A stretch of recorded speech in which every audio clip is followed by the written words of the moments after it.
Sa ebanghelyong ito, makikita natin ang muling pagkabuhay ni Kristo na nagpakita sa kanyang mga disipulo.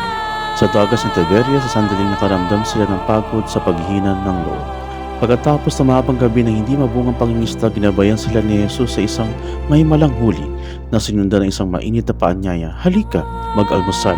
Ang magandang sandali ito ay madalas na ibinabahagi sa Biyernes na oktaba ng Pasko ng Pagkabuhay, nagpapaalala sa atin ng pisikal na presensya ni Kristo at ang kanyang pagnanais na maging malapit sa atin at pagkatapos sa pagkabuhay na magmuli.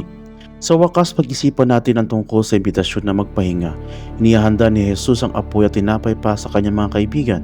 Hinahayaan mo ba ang Eucharistia na maging iyong almusal? Ang malagang pagkapakain na kapanatili sa iyo bago pagkatapos ng iyong mga gawain sa lehionaryo. Muli, binabati kayong lahat ng maligayang oktaba ng Biyernes sa Pasko ng Pagkabuhay. Nabuhay si Kristo, mga lehionaryo. Aleluya, aleluya, magalak at magdiwang.